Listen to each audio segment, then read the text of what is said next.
Do you realize that Newton could have been condemned to death or imprisonment, as Galilei before him? And he would have had to abjure his own scientific research. He would have had to do that had he spoken out and expressed his convictions. At the time, this was considered a crime liable to capital punishment. Newton believed that the concept of the Trinity is insupportable. He had to face problems because of his belief. When Newton joined Trinity College at the University of Cambridge, he was required to take orders and be ordained as a priest. But he continued to put this off indefinitely.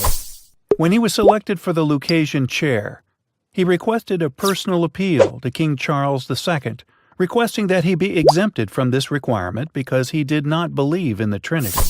Plainly put, Newton believed in the one God.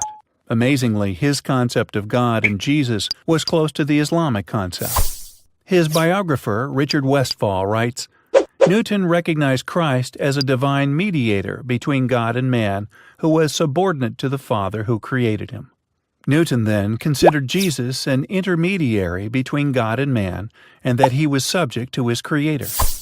Indeed, God's messengers have such intermediate roles between God and his creation, and they are subject to God's will like all creatures. Newton followed Arius, who was a Unitarian, and rejected Athanasius, who believed in the Trinity.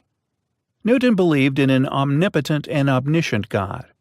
Newton says in his 12 Articles on Religion, published around 1710, "This most beautiful system of the sun, planets, and comets could only proceed from the counsel and dominion of an intelligent and powerful being.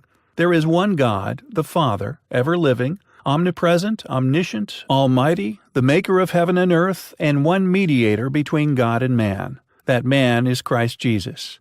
We are to return thanks to the Father alone for creating us and giving us food and raiment and other blessings." Newton studied the gospel more than he studied any other thing, and he arrived at the conclusion that numerous texts were introduced and inserted into the gospel asserting the divinity of Jesus Christ.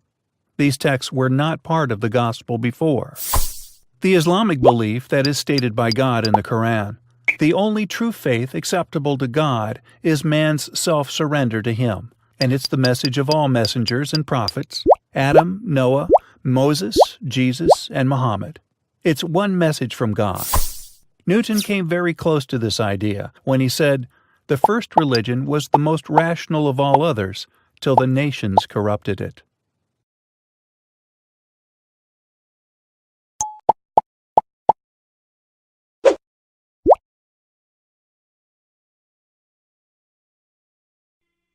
قل هو الله أحد الله الصمد لم يلد ولم يولد ولم